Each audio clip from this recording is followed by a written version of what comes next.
Okay.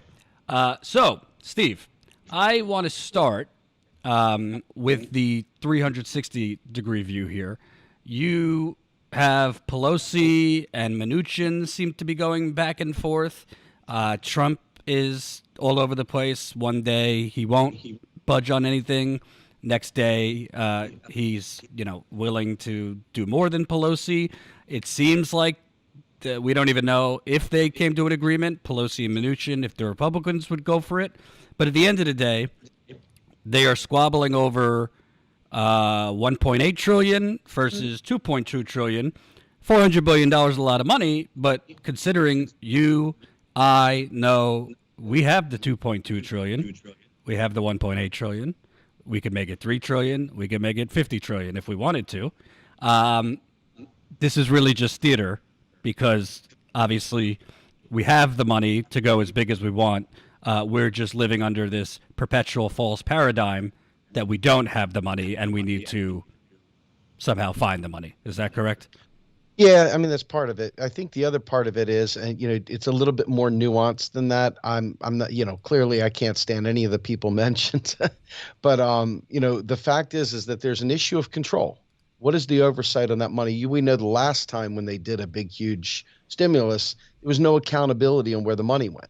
Trump is looking for an incredible amount of autonomy in how that money gets dispersed and lack of oversight and so forth. So for at least the optics sake, you can make a case that, hey, we'd like to make sure the money goes where it's supposed to go. That said, yeah, it is smoke and mirrors. It is kind of a joke. We've got people can't make their mortgage payments, can't, feed their families, losing their houses, getting foreclosed on already. People desperately worried about whether their job's going to go. And then more to the point, as these jobs stop producing revenue into the economy, other jobs start getting pinched, and then the escalator starts hitting. Now, obviously, these folks, they know there's an election coming up in a few weeks. So the election is pretty much everything. It's all the optics towards the election. Pelosi and gang really do not want to give Trump a win right before the election. And, Trump, on the other hand, I'm sure wants to make sure that his constituents, who I believe would vote for him even if he ate a baby on camera, I think that they, would look at him unfavorably as well if he suddenly broke out the money. Because, I mean, let's be fair, Republicans have made a career out of being, poor mouth, crying poor mouth. So I think there's a lot of optics here. I think it's a lot of posturing for an election coming up. And quite frankly, I don't expect anything to happen before the election. What's really puzzling to me here is the Democrats. I mean, obviously, Trump's the president. He claims to be the, big deal maker. So the buck stops with him. And, Republicans have the Senate. So they obviously deserve blame here. But the Democrats, I mean, at a certain point, not only are you squabbling over $400 billion when in reality, this is all theater. We have all the money in the world on both sides. But they're setting themselves up. We think Biden is going to win based on the polls. I mean, we were wrong in 2016. I mean, I said in 2016 I thought Trump was going to win, actually. But it looks like Biden will win. But the way the Democrats are doing this, we could be in a full-fledged, I mean, I don't want to go as strong as 1932, but for a lot of people right now, they're living in a depression. Nothing's going to get done. If Biden wins, you think Republicans are giving stimulus during a lame duck in December and January? And then Biden gets in. I mean, we're already seeing stories. He's considering Republicans for his cabinet, like John Kasich and Meg Whitman. Go ask about Meg Whitman in California. She tried to basically erase Medicaid in the state. Lobbyists, there's been other articles about lobbyists are just already popping the champagne. They're literally doing Zoom calls with Biden campaign people. So it's not like Biden hasn't even really provided details on what kind of stimulus he would give. So the unemployed, which again, 86 days since that extra $600 unemployment expanded, you could be looking at February as the first time you'll get additional help. And that help probably will be another ham sandwich Obama stimulus, mostly geared towards tax credits. Yeah, I mean, and that's being pretty optimistic, right? Nathan Tankus, he writes a blog in the a Substack where he talks about notes on the crisis.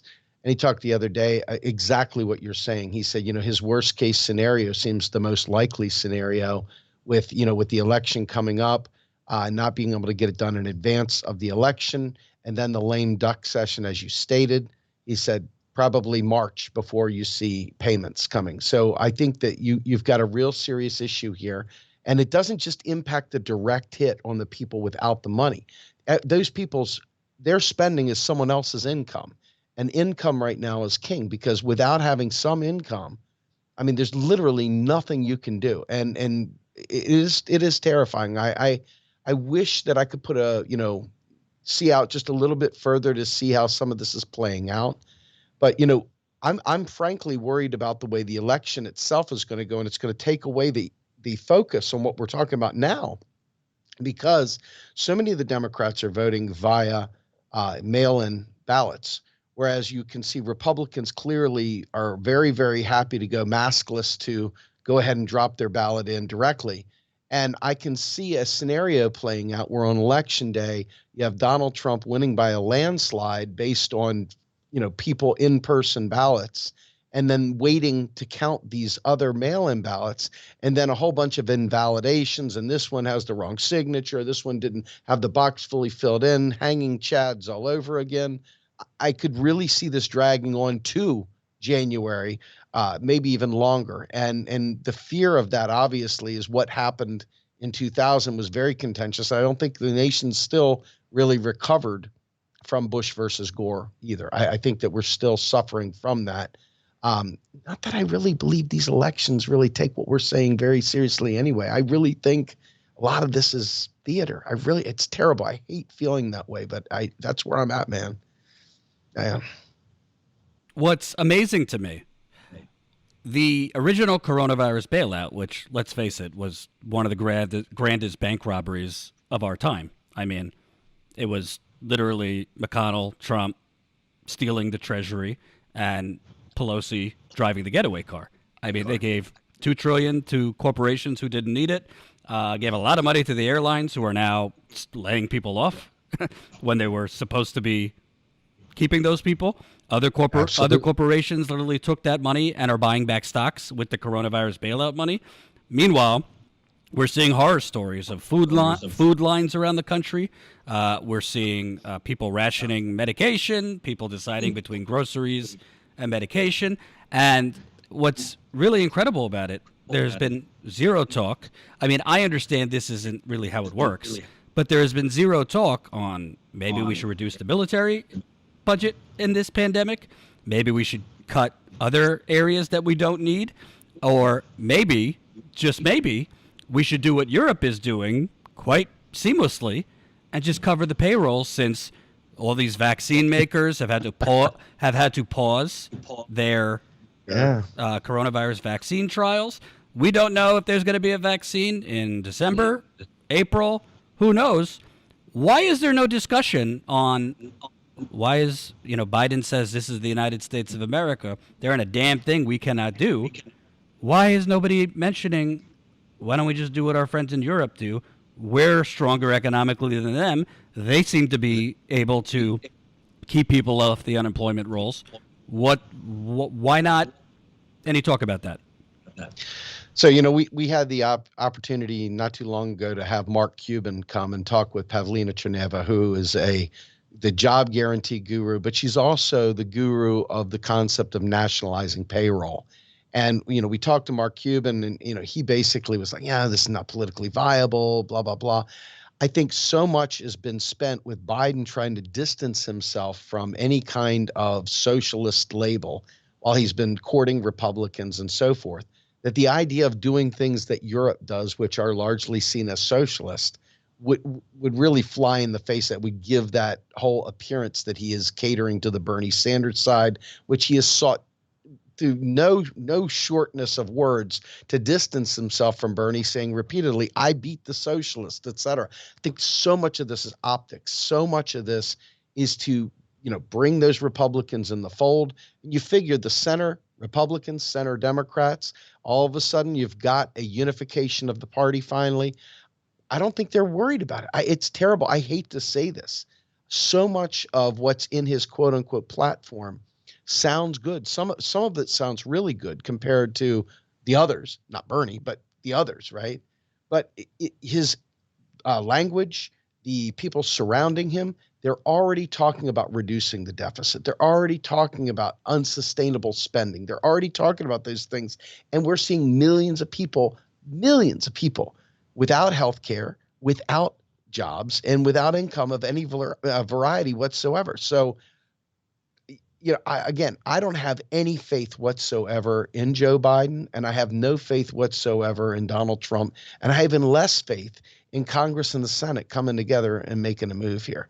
I mean, it really is. It's just damning. And nationalizing payroll, we could do it instantly. I mean, there's a lot of point in case that we would have been already through this virus had we gone ahead and nationalized payroll and taken some of these bold steps before. But unfortunately, so many of our friends, even our friends, believe that somehow or another the nation's broke and can't do these things. And it's tough to get a mass movement together when you got a bunch of people who believe the nation's broke. Nobody's out there taking the streets because they don't understand. But lo and behold, Ice Cube, of all people, Ice Cube comes out, reads Stephanie Kelton's book, sees that, hey, it's a lie, it's a bunch of bullshit, we can do this stuff. And so he starts making demands with his contract for Black America. And what does he do? He gets lampooned. He gets absolutely eviscerated by every, Democrat in the world because they don't believe that he's, being genuine. So what do you have? Every time you try and step out and do something that isn't sanctioned, if you will, by the upper crust of the Democratic Party, you're shot down, you're smacked down. So the idea of nationalizing payroll, they rejected a job guarantee when they were doing the whole unification thing where Bernie's team and Joe's team came together. They rejected a job guarantee then. They rejected a Green New Deal. They rejected Medicare for all. They've laid it down. They're not doing these things. So I don't see why they would. I mean, they've told you who they are. Why not believe them? I believe them. I believe they're Republicans. So, I mean, I'm not expecting anything from them at all. Yeah, and the whole New York Times propaganda push, Biden, seeking to govern like FDR, is kind of at odds with talking about bringing on John Kasich, Meg Whitman, God knows what other creatures. Maybe Dick Cheney is next. I want to bring up to you, and thank you for the super chat. Keep it coming. David, $5, a twofer for me. I'm a Status Quo member and a column writer for Real Progressives here. Short of statewide public banking, MMT would be great. Yes, check out Real Progressives. Steve, where can people find it? We're at www.realprogressives.org, and we're at action.realprogressives.org as well. And quick plug, we'll talk about this later, but Status Quo is launching our Discord for members only. Right after this live stream, I'll be on the Discord chatting with you. So if you want to be a cool kid, join Status Quo right now, statusquo.com/join. You'll get our link. You'll get the link to the Discord. I'll be in the Discord chat right after the live stream. So, Steve, I want to bring up some numbers. In September, if you actually read the Labor Department, which, the folks on CNBC don't really do that, nearly 5 million people have been unemployed for between 15 and 26 weeks, and 2.5 million have been unemployed for 27 or more weeks. The Federal Reserve and the Labor Department, I don't know where they get this from, they classify the 27 or more weeks as permanent unemployment. I think it's less than that, but whatever. That nearly 5 million number between 15 and 26 weeks is probably about to turn 27 or more weeks for that 4.5 million. That would be anywhere between 5 and 7 million jobs classified as permanently lost. I'm not trying to put bumper stickers here, but can we see a general strike, a quasi strike, something? I mean, we've seen mass mobilization, particularly of young people, as possible in the area of police brutality, racial inequality. But when you pour on top of that, I mean, these jobs are not coming back. The private vultures, the banks, the pharmaceutical companies, Silicon Valley, the real estate developers. I've read the articles. You've read the articles. They are looking for ways to capitalize on this pandemic. Add in, I'm not a big Yang guy, but he is right about the automation crisis that's coming. Add all this in. I don't think those 7 million jobs are coming back. I think it's going to be way worse than 7 million. And I don't think Joe Biden, with, I don't know, Treasury Secretary John Kasich, is the answer. What do you see in terms of movement politics here? Will more people wake up to it's time, not just to like march in the streets with our bodies, but protest with our wallets? So, I differ on the automation side. First things first. I mean, we've always seen the abacus hated the calculator and so forth. I mean, we've always had technology innovations. We've always had old jobs become automated, new jobs come out of necessity. And we've got an aging population. We've got an incredible amount of care work required right now that there's no pay for. In fact, my son who's autistic has to struggle just to get services because there's just simply not enough people and they're paying them burger flipper salaries. So people that would work with autistic children, I mean, there's countless, I mean, thousands of jobs that are being unfilled right now. There's so much in the medical community that's being untended to. So many people that really desperately need healthcare that they're putting off because they don't have the money to take care of it. So there's tons of work. It's not an issue if there's not work. The issue is people don't have the money to pay for to fill that demand. They can't actually pay for it. So much of that care work and child care. I mean, there is so much work to be done in our local communities. It just would blow your mind. People need to rethink what they think work is instead of what is profitable to the man, instead what is profitable to the community. So there's one difference in my opinion. I think that what you've also seen is a situation where we have not invested in our infrastructure. And if you look across the nation, our bridges and everything are D plus rated. You look at our electric grid, our entire electric grid is garbage. It's like freaking 1950s trash, quite frankly. Our levees, all the dams, almost all of them are in ill repair. Even the nuclear sites require major upkeep just to keep them from, becoming, a horrible, horrible disaster. So there's tons of work. It's just not being funded. And so I think that we have to rethink how we see labor, rethink how we see things getting done. Instead of waiting for an Elon Musk to fund paying for these things, why don't we look for a federal government to do its job and step in and fund these jobs? So I think between that kind of work, high level work, lots of care work, lots of medical work, you have tons of infrastructure work that needs to be done, lots of education that needs to be done. And we're seeing that in this pandemic. How many poor kids are getting left behind while people are having to work remotely? And those kids, they have to go into school or they're screwed.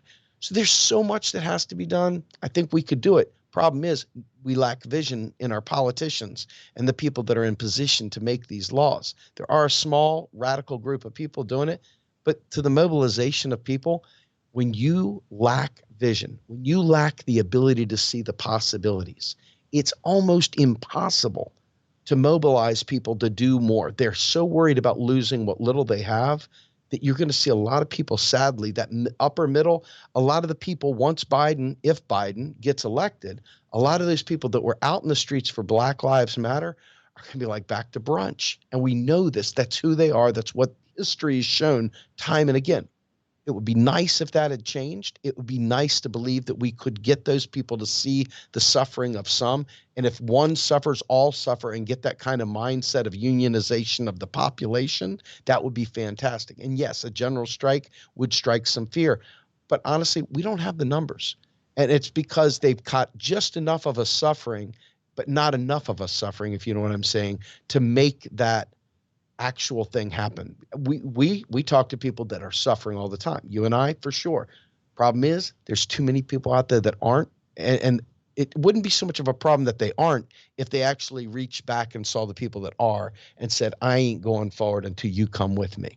But they're not doing that. They're happy to go to brunch. They're happy to check their 401ks. They're happy to check their investment portfolio. And Wall Street's numbers have gone through the roof. It hasn't been the people's economy. It's been the Wall Street economy, which Joe Biden is very friendly to.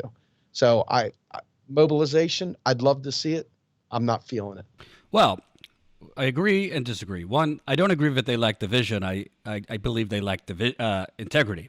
And what I mean by that is, I pretty sure these Wall Street people and the, summa cum laude graduates of Harvard that and Stanford and name your laws, Georgetown Law, that littered Obama's administration, will litter Biden's administration. I'm pretty sure they know everything you just said. There is jobs galore in terms of not just the green economy, clean economy, wind, solar, infrastructure, but all sorts of tech that could be used for the good. Absolutely. However, the banks wrote the multinational trade deals that they wouldn't make the money, and the donors who are funding Joe Biden's Zoom fundraisers right now that are showering Joe Biden, don't listen to them. It's not the small dollar donors. It is Wall Street, C-suites, K Street, you name it. They don't want all those jobs. They like the jobs that will be created by, frankly, let's be real, hasn't been talked about much. If Joe Biden becomes president, the TPP will be resurrected. And there will be a lot of jobs, but they will be continuing in other countries so that we could continue profits for Biden's donors, Mitch McConnell's donors, both parties. So sure, Biden not as racist, is not as much as a psychopath and lunatic. I think he's responsible. He'll wear a mask. But on the bottom line economic numbers, everything you're saying is true. It's not that they don't have the vision. They don't care to have vision because they don't work for us. Am I wrong? Am I missing something? No, well, the only thing I was saying was I think we the people sometimes lack the vision because we've been squashed so much that it's hard to see past the water line. When you're underwater and all you can do is see this far, it's hard to see a broad vision, and we're being drowned. We're being pummeled with bad news on a daily basis. It's so hard to dream a better dream. We dreamt a big dream with Bernie and it got killed. It got crushed. And so now people are very skeptical that we can do anything. So I think that the people have to rise up. I don't believe we can vote our way out of this. And so the mass mobilization is the answer. I just don't know that we can get enough people to do that because people are so beaten down and downtrodden, and more to the point, because they know that they're one business decision away from being those people over there, that they're holding on for dear life to prevent their family from going under, which is both understandable on one hand, but also pretty sad on the other, right? Because if we all united, then wow, we can make a difference. But people are afraid to lose what little they have. And it's a shame, but it's true. I think the other thing that's interesting about this is that as you look at what Democrats have typically done, Democrats and Republicans have built a neo-feudal society. I mean, it's like your money or your life. They don't care whether or not you can afford these things. They're giving these liars loans. They're giving all kinds of debt instruments to the regular people to basically force them into tough situations. Because if you can't pay for it with your salary, which hasn't gone up in 50 years, then you're certainly not going to be able to pay for it in any other way unless you have credit. And so credit is the big bathtub filler in the midst of government not spending on the people. People are going out and taking on even more debt. The more debt, the more unsustainable debt that they will never be able to pay back. And then you've got the creditors clamping down, and you've got rules and laws that Biden was very explicitly involved in, such as the bankruptcy reform that made it very, very challenging to dislodge, a lot of debt, much less student debt, you name it. I mean, it's a very, very trying time right now. So they lack vision on one hand, but they have a purpose, control. The more desperate we are, the more control the corporate lords have over our lives, and they can make us do what they want us to do. Because if we don't do exactly what they want, we'll be on the streets too. And that's the tool they're using on us. Real quick, one more 320 people watching. Please smash that like button. We need another 120 likes right under the video, the thumbs up button. Even if you don't like me, do it for Steve. He's great. Also, listen, we are adding a new perk to Status Quo membership. Join us right after this live stream. We are launching our Discord. I'm not the most tech savvy, but I think it's where the cool kids live. I will be on the Discord. Jen will be on the Discord right after this live stream. We'll be chatting away, politics. I just got married, so we'll talk about that. It's going to be great. So sign up, statusquo.com/join. You can become a member for $5 a month. Also have our members only call tomorrow night, so you get a double whammy. The Discord today, the call tomorrow. Steve, I want to talk a little bit about, there's a psychology to all this, and it goes pretty far back. Every time it's the conditions are ripe for the masses to economically revolt, there's a mass distraction. Look at the, I don't know, 1950s and 60s. They put the Red Scare out there. You look at, Reagan, the 1980s. The rich were doing very well. The middle class was starting to slide. They were bashing unions, but that again was the Red Scare, build up to the Cold War, a lot of distraction. And after Democrats lost in 2016, they were very, very successful at distracting the fact that they lost to an orange clown by Russia, new Cold War. It was stolen from us. And you're already starting to see that road paved by Democrats with the Russians, like, hacked Hunter Biden, or I don't know, something like that. I don't really care about Hunter Biden. I mean, even if that story were true, whatever, Biden being corrupt is not breaking news. But my point is, I think if you're progressives, it's a lose-lose, right? If Trump hangs on and wins, they're going to blame it on Russia, blame it on Trump attacking the post office, and, some other treachery with the election. And if Biden wins, well, again, back to brunch. So all of these distractions are going to kind of paper over the economic misery. Biden as president will have the built-in advantage. Well, or excuse, we can't really do anything huge because Trump left us in such a disaster. We got to dig ourselves out of Trump's disaster. We got to rehabilitate our image around the world. We're already hearing that line. Do you see kind of that distractionary tactics underway, both on the right and the left? Absolutely. I mean, you go back, I'm going to take you down a real rabbit hole here real quick. Go back to Bacon's Rebellion. You had white slaves, white, serfs. You had the black slaves. I'm going to interrupt you. I think there is a better chance at me getting a six-pack by the end of this live stream to anyone know what the Bacon's Rebellion was. Please explain.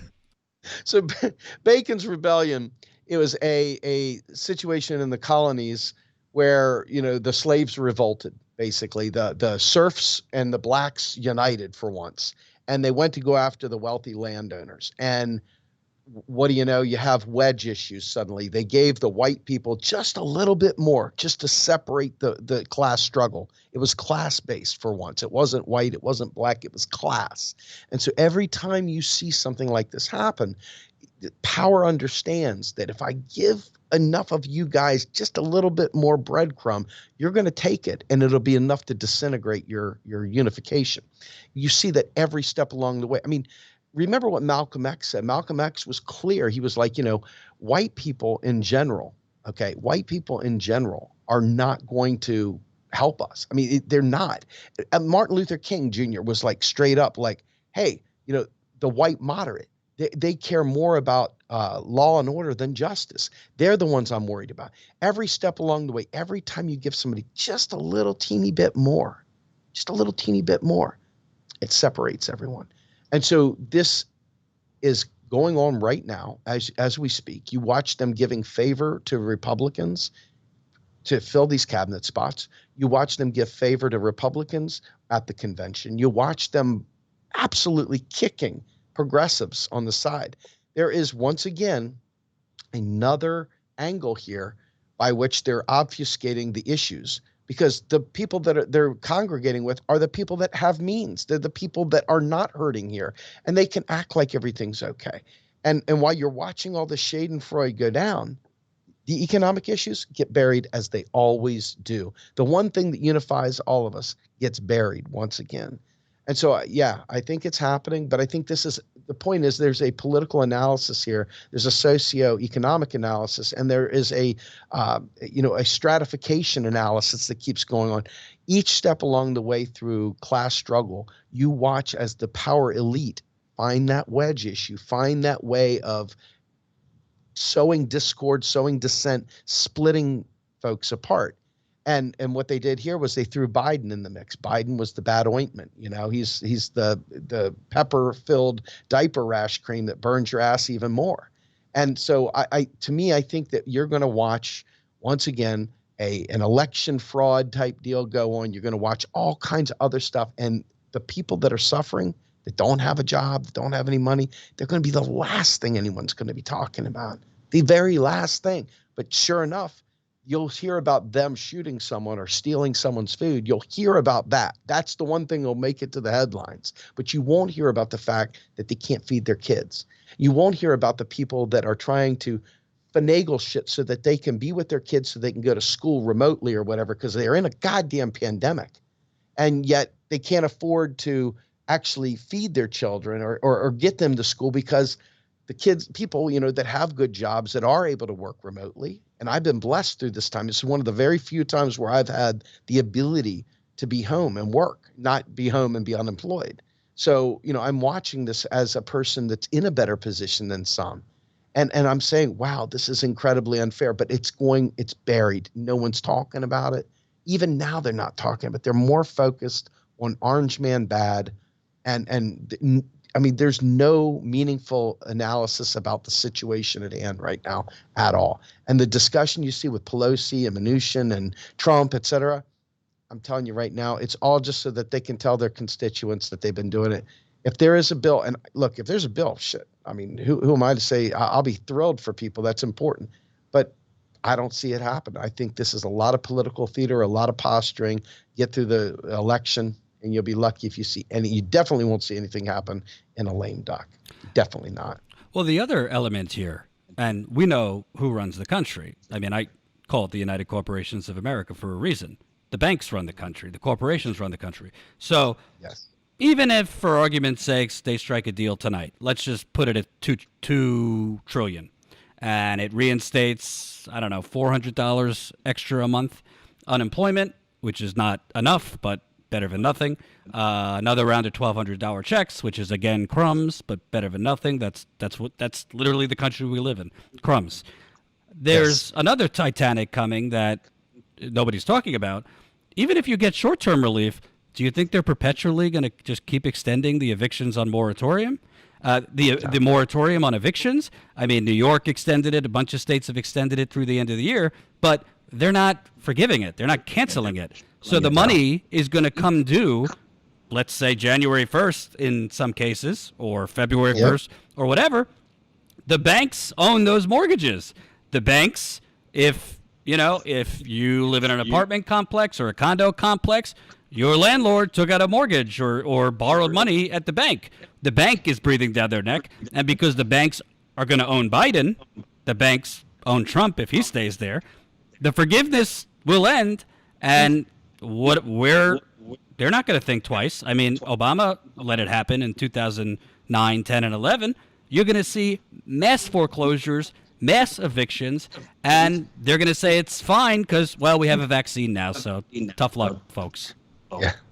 Yeah, I think you're right. I mean, you figure it this way, between evictions and foreclosures, you're going to see enough people that are desperate and really, really flailing about that could be the seeds for the mobilization you're talking about. It's terrible that it would take that.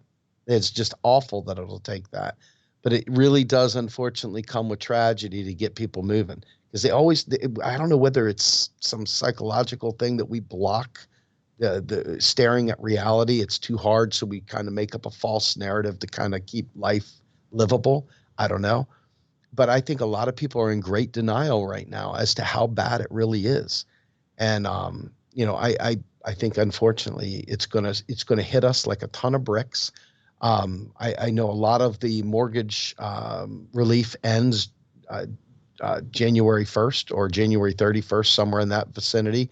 I know that some of the programs that you have with mortgages and car payments and things like that these have been voluntary. It's not law. I mean, these people are doing it just because, and it's not universal. So, I mean, I think that there's a lot of opportunity there for a major tsunami of debt sweeping down. The only bright side I can see possibly at all is the courts being so backed up with so many of them that it would take them a long time to process all that. And so people might buy themselves a little bit of time in hopes that maybe just the sheer desperation of it all gets them to move. But I don't feel very optimistic, to be honest with you. And what I think is important. I mean, listen, I'm just keeping it real. I changed my mind a few weeks ago. I'm gonna not just hold my nose, but hold my entire body and vote for Biden. I say people should do whatever they want. I'm not telling people how to vote, but I think Trump with the coronavirus and walking up the stairs without a mask and going back in there without a mask and then going off on his super spreader tours, for me at least, it went from, all right, this guy is a clear sociopath to he's a psychopath. And I'd rather deal with a corrupt corporate Democrat for the next 4 years or two, judging by Biden, than Trump and that psychopathy. With that said, again, and people should vote how they want. I'm not shaming anyone. But I hear the left, like Sunrise Movement and these other groups who I respect, get Trump out and we fight Biden on day one and we'll move him as left as we can. He's literally talking with John or considering John Kasich, Meg Whitman, God knows who else, for his administration to have ideological diversity. The reports are he's considering Lanal Brader, or I'm totally botching the name. Let me get it. Hold on. Lanal. I don't know. Someone that worked in Obama's administration and Bill Clinton's administration, who pushed NAFTA, who executed NAFTA, who loves TPP, considering that person, it's a female, for his Treasury Secretary. So you're not moving this person left. Frankly, I think you're going to just have to fight to keep him from going further right. So I think, circling back to the beginning of the conversation, I actually think more and more the answers we've been in a perpetual election cycle, right? The Bernie tsunami and rebirth of the progressive movement in 2016, then the midterms with AOC and other progressives, 2020 now. I think the answers might start coming outside of electoral politics. How does that look to you? Does that look like more protest movements, economic boycotts? Because you're not going to move Biden left. If he wasn't going to move left now, he's not going to move left as president. So Biden is not even a placeholder. He's barely a placeholder. What he is the wide open gates opening up for the Clintons and all the rest of them to pour back into all the halls of government and refill the place and get back to the good old Clinton era, right? But more than that, worse than that, he is got Kamala there. So we're not just looking at 2 or 4 years of Biden. We're looking at, we know that Democrats do not run a fair primary. They will pick who they want. They've chosen Kamala. So you're looking at someone who is just as bad, if not worse. She can smile and laugh. She talks about arresting parents for truancy. She's just a wretch of a human being. So I've been in this perpetual cycle of, which trashy Republican am I voting for? Am I voting for Trump? I would never vote for Trump, so that's a non-starter. I am voting for Howie Hawkins. He's not my top guy, but I can't vote for Biden because I know by voting for Biden, what I'm also doing is voting for Harris for 8 years after that. And so to me, 12 years of neoliberalism re-entrenching itself in there is no AOC challenge. You're not going to let that happen. You've already seen the Obama hand stop the entire Bernie movement. So there's no way the AOC movement's going to happen that way. So you're left in this position where, you're really putting your 12 years of work out there. You're saying they're going to ride the Kamala Harris train all the way to the end. That's untenable for me. I would rather fight like mad against the Republican that I have the largest army to fight back against. And there's only one of them that keeps everybody angry, and that's Trump, sadly. I think everybody goes, not everybody, but too many go back to sleep with Biden, and then they shame you. What do you want, Trump? And then what's worse is what do you want, Tom Cotton? Vote Harris, Tom Cotton. And now all of a sudden, Jordan, you're going to be right back in the same spot, sitting there debating Harris versus Cotton. Now what are you going to do? It's going to be this way forever. It's never going to change. I write it, color it, put it in blood. I guarantee you that's what's coming next. And so if we don't have something in place to block that. I mean, let's just throw in the towel. There's no point in mobilizations because they're going to kill it. The Democratic Party is where movements go to die. So I don't know what the answer is. I really don't, but I do know this. You are not looking at an opportunity in 2024 with the Biden ticket to primary them with AOC. You're not looking at that because you've got Kamala, who will be given the hand of God, just like Clyburn and everyone else pushed Biden through without even campaigning. I mean, I don't know what to say beyond that. So I don't care about electoral politics right now. I've gotten to the point now where I look at it and I say, you're not going to give me a say. The only choice I have is outside the political realm to fight back and to organize. They always talk about organizing. Well, let's see some organizing. That doesn't mean cozying up to Biden. That means fighting Biden. That means fighting all of them because none of them have our back, not one of them. And as long as we can view them that way, then it doesn't really matter who we get. But if the people somehow or another start saying, well, I just like Joe. Kamala's not that bad. I kind of like her. Once they start going that route, it's over. Forget it. Now we're in a position where we've lost 3/4 of the people that would have been fighting Trump, and it's game, set, match. We may as well. We're going to be like out there with the John 3:16 sign on the corner of a liquor store, begging people to repent, and they're going to be looking at us like we're kooks. That's my fear. That's my fear. Yeah, on this point, I think so I don't have a strong disagreement with you because, again, I'm not telling people how to vote. I can't really defend my vote that much other than this. In this case, because I agree with you, this lesser of two evils, it's perpetual and it will never end. In this particular case, I think another 4 years of Trump, you could possibly be extending a 7-2 Supreme Court. I mean, Stephen Breyer is 82. Absolutely. The other judges are relatively younger in terms of like imminent death. It does everything we have talked about for the last hour is meaningless. I mean, it's already going to be in grave danger with a 6-4 Republican majority. Yes. You give the Supreme Court 7-2 to the Republicans, which is possible. Again, Breyer is 82. I mean, the Supreme Court will literally be a rubber stamp. Even if we were to achieve Medicare for all, major things, a Republican 7-2 Supreme Court would knock the whole thing down. That is one consideration for me. But the other thing is that I actually think it's not as automatic as you think in terms of Kamala Harris, just being the automatic next. Frankly, a lot of people get triggered when I say it, but it's true. I think Bernie Sanders is weak.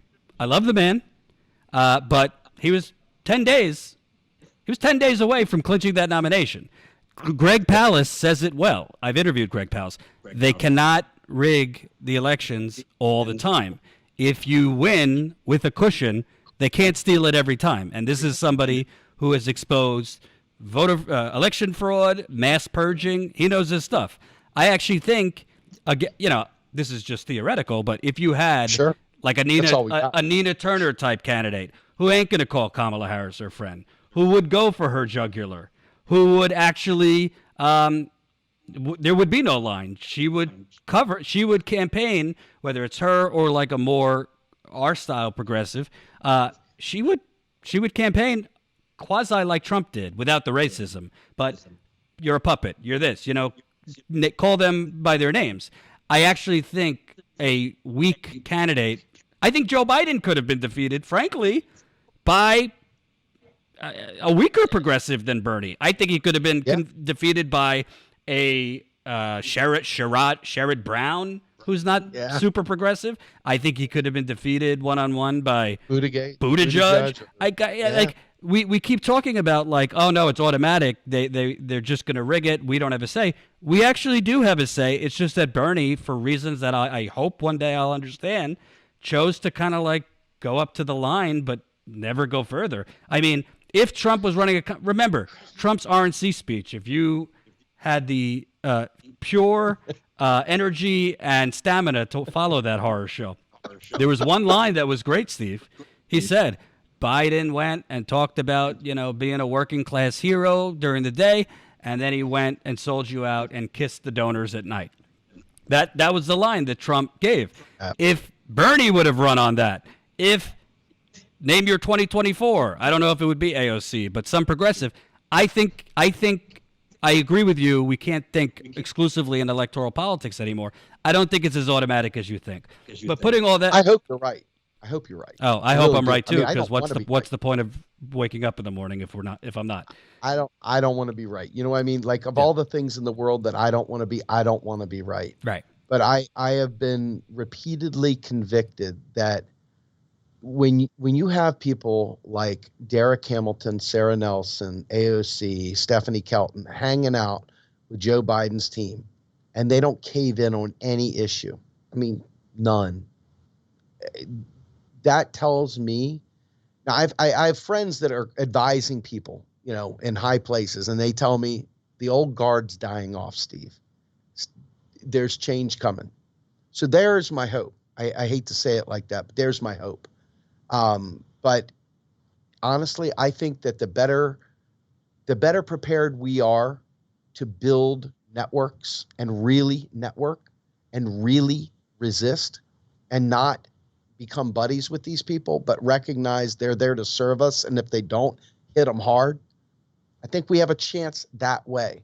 I don't think we have a chance pretending like we're part of the gang and we're cheering them on and we're wearing our styrofoam pork pie hats and I don't think that works. I think that they're counting on that. I think they're counting on people thinking normalcy.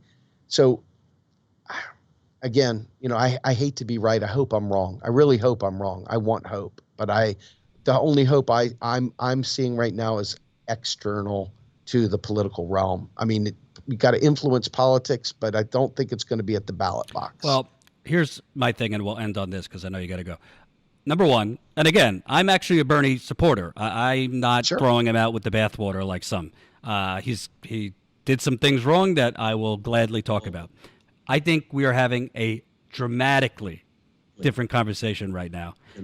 If Bernie Sanders or fill in the blank progressive who will be the standard bearer Sure. would have, right after the Iowa results, challenged it in court, would have come out swinging that this thing is rigged, and would have actually fought against clear election fraud in the Iowa caucus. It not only Yes. it not only kept him from the normal bounce that you would get off of the Iowa caucus victory. It also, because I was on the ground, it gave Pete Buttigieg a 10-point bounce Yes, it leading to did. New Hampshire. Imagine if Bernie wins Iowa convincingly and then wins New Hampshire convincingly. He won New So- Hampshire by a point. So we Right. might be having a very different conversation now if you had, I don't want to say a competent candidate. He was obviously Sure. competent. If you had a gladiator who's not trying to play nice and not deathly afraid of being the next Ralph Nader. So Exactly. I couldn't agree more. I think, Great assessment. it's dangerous doing shoulda, coulda, woulda. But in this case, I do think Bernie, we could have been having a significantly different conversation if Bernie would have done some significant things differently, including when you're on 60 Minutes, finally, as the front runner, finally getting an audience with the old geezers who have been conditioned, no offense to my viewers who are older, but the establishment old geezers that have been conditioned to think we can't have nice things, we have to accept crumbs. You don't talk about Fidel Castro. Save that history lesson for another day. And you tweak your message a little bit to make the older folks, the normie Dems, comfortable. That's what he had to do. He didn't do it. But I do think, listen, you and I are going to have to talk again because I think we are, Yes. I don't want to be dramatic and cliche and we're on the verge of a depression, but I do think we're on the verge of a much worse recession, much worse pain than even 2008, 2009. And worse. we have a very, very coordinated corporate / Silicon Valley. Corporate media in Silicon Valley are now emerging, as we see with the suppression of the New York Post story on Hunter Biden, which it might be sleazy coming from Rudy Giuliani. There's been no evidence provided that that story isn't true, but they've That's right. suppressed it. So we are looking at deep, deep economic pain with the corporate media and apparently Silicon Valley that exists to try and minimize how bad it is. So Couldn't agree with you more. Absolutely. I'm glad you came on. We'll talk again. I guess the next time we'll talk, it'll probably be, well, it's not going to be an election day. I think we both agree this thing might go on for weeks. So thank you. Yes. Thank you. Where can people find Real Progressives again? Yeah, you can find us at www.realprogressives.org. Please follow our podcast. Our podcast is getting around 40,000 downloads a month, so we're really starting to pick up there. It's Macro and Cheese. Find us on any one of your favorite podcast sites. You can also find it on our website under media. We have transcripts, show notes, all kinds of extras. It's definitely worth your time. And Jordan, thank you very much for having me on. I really appreciate it. And I'm hoping I'm wrong on a lot of this stuff. I don't think I am, but I hope I am. And congratulations once again for getting married, man. Good, best of luck to you guys. Thank you. I appreciate it, Steve. Take care. You got it, man.